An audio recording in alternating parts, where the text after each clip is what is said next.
Hi, this is own ABBAS HUSSAIN from Behind the Gloves, and it's a pleasure to be joined by Dominic Ingle, trainer to Kell Brook. Dominic, we've just finished the workout for Brook versus Spence. We've seen Kell in there. Wanted to ask you, when this fight got announced, people are questioning whether Kell Brook can make the weight. He looks fantastic, he looks in shape. Just give us a summary of what you'd want to say to people who said he couldn't make 147 pounds. You know, it's great because it creates interest, and when he does make the weight, you know, people want to know how it's done, but you know, the answer to that question is hard work and dedication. That's all it is, willpower. What's his weight at the moment? That's a trade secret, I can't tell you. That's fine. And obviously Errol Spence, people are tipping him to be the next king of 147 pounds. What do you make of his career so far? Yeah, he's had some wins, you know, he's beat some guys, but like I say, he was in the 2012 Olympics and he didn't even get a medal. Yeah. So you look at Luke Campbell got a medal, I think Luke Campbell did, Anthony Joshua got a medal, who else got a medal? 3 or 4 English kids got medals. Yeah. Nicola Adams, we had Nicola Adams at our gym, she was the women's champion. So all these people are getting medals, gold, silver, I think even Anthony Ogogo got a bronze today.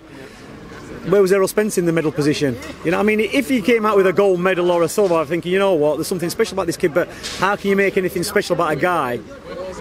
You know, we're supposed to be top amateur who didn't even place in the Olympic finals or in the medal position. So it's not something I'm concerned about. People are impressed with his performance against Chris Algieri, for example. What did you make of that performance? Listen, if you win a fight with a non-puncher, and Chris Algieri is a non-puncher, understand? Can't even remember what his percentage knockout is, probably 10-15%. There's no danger. The only danger you've got is to be outboxed. So what you do is you get the smallest ring possible and you jump on that kid from round 1. You don't give him the time to work himself, get around and get his movement going. You jump on him straight away and hit him, just hell for leather, anything you can hit him with. And that's what he did. The problem with that is people, not with what you've said, the problem with what people are saying is Amir Khan couldn't do what Errol Spence did. Manny Pacquiao couldn't. Amir Khan hasn't got a chin and he can't punch. So why is that any comparison? Look at Amir Khan's last fight, he got knocked out. Look at all his fights, every time he's lost he's more or less got knocked out. So he's had his day. So why are we comparing Amir Khan? You know, we'll talk about how good Amir Khan is when we're trying to pump up the Kell Brook fight. But whatever we're comparing... No, I was saying Amir Khan and Manny Pacquiao. But listen, come on, Manny Pacquiao, come on. It don't take much to work that one out, does it? Who's Chris Algieri's promoter? Top Rank?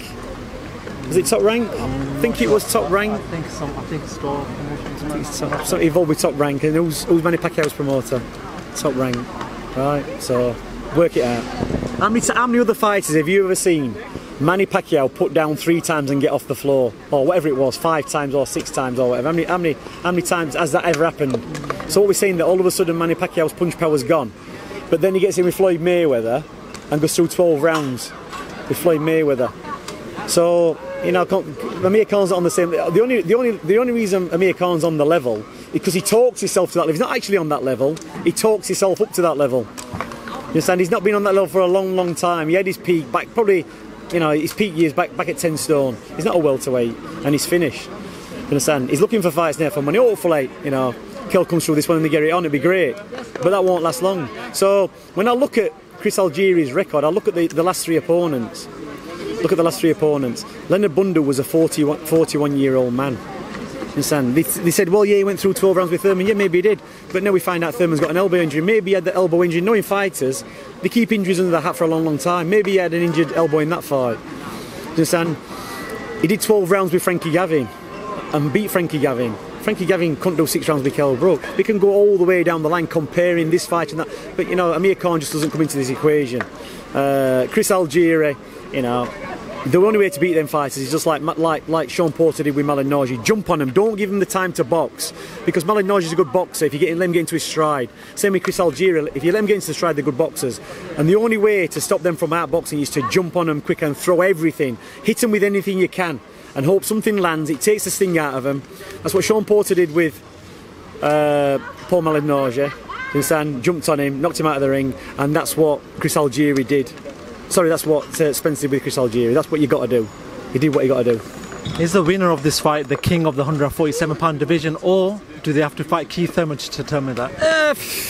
it's irrelevant really, because you know how long has Kell Brook been world champion? 2 years. Thurman's been champion about 2 years. You know, why hasn't that fight been made? You know, why is Errol Spence not boxed Thurman Garcia? Why not? For what? For what reason? You know, if they think he's that good as a fighter, you know, he's coming over here to fight Kell Brook. To me, you know, that's like getting the hard job, getting sent over here. The easy job is to stay in America if you're that good and fight the Thurmans. If you know, if you're beating Floyd Mayweather up in sparring, we'll fight Garcia and Thurman, but he's not done that. He's getting sent over here. So either he's that good that they don't want anything to do with him, or they're sending him over here for a test to test Kell Brook out first, see what he's got. Who knows? But we'll find out on Saturday night. Where do you envisage Kell's future in the next 12 months? Do you want him to go up, or would you like him to stay and maybe just beat the Thurmans or conquer the division and then maybe just move on? Big fights? He just needs big fights. His biggest fight so far is obviously, without a doubt, Triple G, and the age he's at now, he's 31. He just needs the big fights, you know, whether that's going to be at welterweight, light middleweight, whatever it is. You know, we've seen him go up to middleweight. You know, is there any big names at light welterweight, at light middleweight? Who knows? It's whatever's going to be the biggest attraction, I think. He's probably got, you know, depending how long he wants to carry on doing it, maybe another 3 or 4 big fights. Bearing in mind he maybe fights twice a year, so we're talking another 2 to 3 years, and he's probably going to be done.